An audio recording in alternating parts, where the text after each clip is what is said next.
I will now tell you my thoughts on this show from my mind. Mind. I will now tell you my thoughts on this show from my mind. Mind. I will now tell you my thoughts on this show from my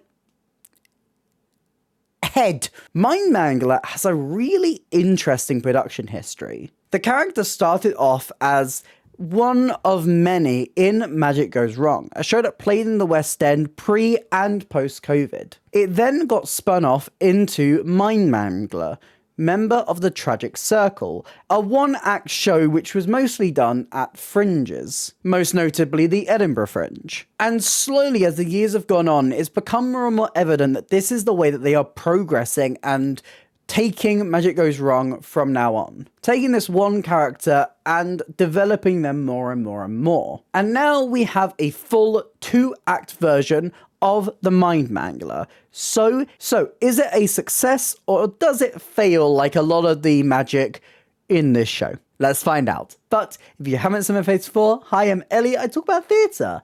I am the most chaotic theatre person on the internet. I do reviews, I do discussions, I do video essays, and if any of that sounds interesting to you, please consider hitting like and subscribe. It really helps me, it helps the channel. But let's dive in to the Mind Mangler. I must say, I am a massive fan of Mischief, the company who do all the Goes Wrong shows, and this one, Mind Mangler. I think they are so good at what they do, and they're always pushing themselves. They're always trying new things, diving into different areas of comedy, almost always coming off as a success. And I think Mind Mangler is no exception. I really enjoyed Mind Mangler. I had a lot of fun, and I was laughing non-stop. I think this is one of the Mischief shows I was most worried about going in, because I felt like the format of it could get old very quickly. But the more I thought about it, the more I realized that that's always the case with this kind of goes wrong slapstick humor. But they always find a way to reinvent it and to do new things with it.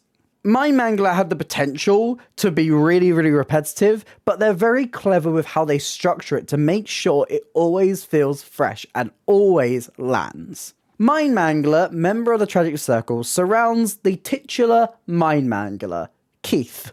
And very simply, he's putting on a show for you guys in the audience. And there will be no audience plants. There's not a single audience plant except for the audience plant. As I said, I think this show is very clever with the structure they go with. There's so many different types of magic tricks they do. Some go wrong, some end up going right, and some go right in the wrong way. By going between these different types of magic tricks, it always keeps the show flowing. It creates a nice balance where you're not always just expecting it to go wrong. There's so many twists and turns within that always keeps you on the edge of your seat. And in moments, it ends up being very impressive. It's almost like it's walking this very fine line between being a parody of a magic show and actually being a magic show. There's, of course, the tricks that go wrong. There's a very famous one that they've been doing on a lot of different TV shows where they'll ask the audience to give them a name and the name is not the one they've written on the chalkboard, or pick a color and it's not the one on the chalkboard.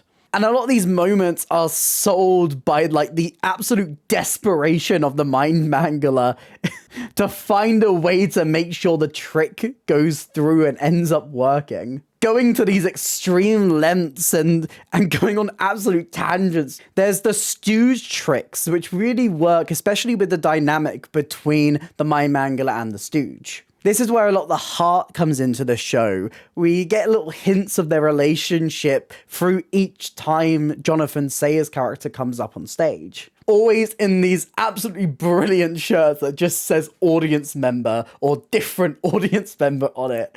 It's a genius little sight gag that never fails to make me laugh. They're very clever to use Jonathan sparingly. So it's always a little bit of a shock when he pops up. Starting off with just the simplest one of being called up to stage, and then they play around with that format and push it further and further and further to absolutely hilarious results. Of course, there's the ones where the trick ends up going wrong, but it works in a different way. There's a really impressive trick towards the end of Act 2 where the Mind Mangler is trying to bend a spoon, which he fails to do, but the trick works in a completely different way, subverting your expectations. There's a great ongoing gag that they do with these quick-fire Jesus tricks. These fairly simple magic tricks that mirror Jesus' miracles from the Bible. Stuff like turning water into wine, walking on water, and multiplying loaves of bread and fish. It's a nice ongoing gag throughout the show, where they also play with this format a little bit. Some of them are actually done properly, some of them are very clearly cheap party tricks, and some are just so silly and so stupid that it just works so wonderfully to get a laugh out of the audience. They're a nice breather in between the different tricks of the show. All of these different types of tricks allow for the show to still have a sense of variety. And it's clear that they have really taken the time to refine it, to see which works where, and to balance it all out to bring the best experience. I think a lot of this show's success comes from the two performers in this show. Oh my god, they are so good. Mischief Originals, Henry Lewis and Jonathan Sayer star in this show, as the Mind Mangler and the Stooge respectively. Henry Lewis just oozes stage presence as the Mind Mangler, and even as the tricks go wrong, and you see him start to panic and become more and more flustered, he still manages to maintain that sense of his persona as the Mind Mangler. It's his strong, booming voice that manages to keep him with a strong sense of authority, despite the fact that a lot of the stuff he's doing ends up becoming and seeming a little bit pathetic. There's nice little bits of the character that you learn through the tricks. That's something that Mischief have become better and better at, and the reason why Peter Pan Goes Wrong is one of my favourite shows, because you learn so much about the characters through the things that are going wrong. And I feel like this show has moments. It's not as clear cut and it's not as well done as Peter Pan Goes Wrong, but it has moments of that where the real life of these people bleed into the show, allowing you to attach to them while not having to take away a lot from the format of the show that they're doing. And Jonathan Sayer is such a brilliant foil to the Mind Mangler. Sayer's bewildered portrayal of the Stooge is so good.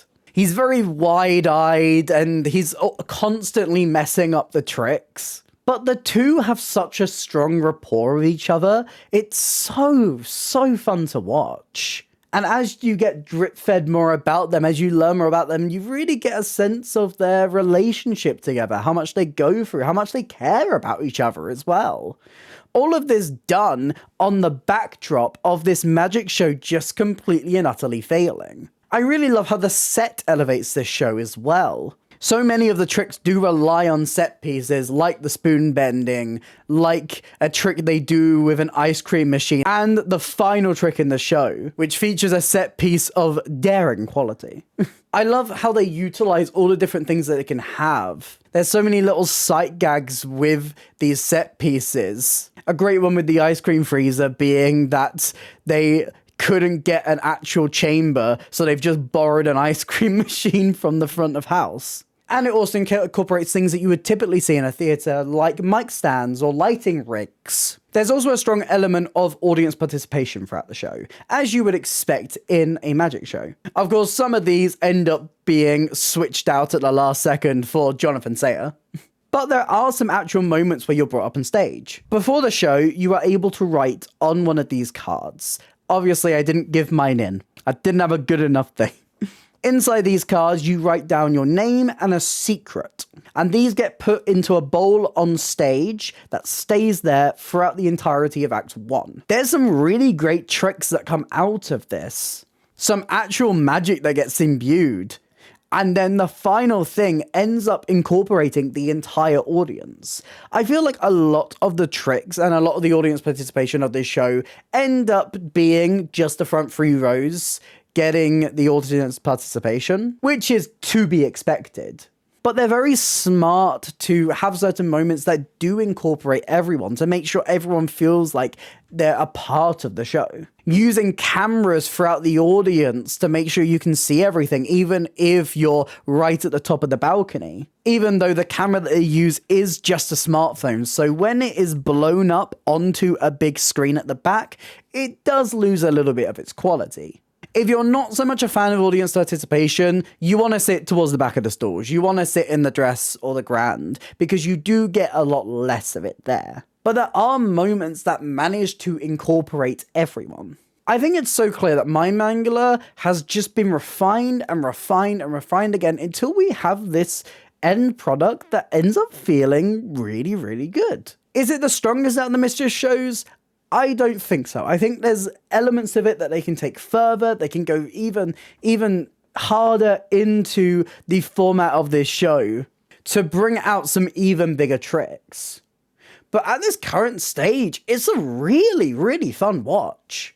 It's this fun parody of magic that ends up getting and striking that perfect balance between being silly and going wrong and actually ending up with the tricks working. Maybe not in the way you expect, but I feel like that makes it even better. It's clear how much time and energy and love they've put into this show. And by stripping it back a little bit more, by just having two characters, one for the most part in the show, they managed to create such a hilarious experience that really takes the format of a magic show and blends it with the tragic.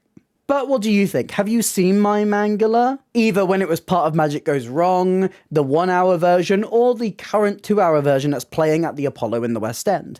Let me know all your thoughts on this show in the comments down below. If you did enjoy this video, please consider hitting like and subscribe. It really helps me, it helps out the channel. Here's some links to some other videos on screen right now, and a link to my Instagram if you want to drop me a follow over there. But that's it for me today, and I hope to see you next time. Bye!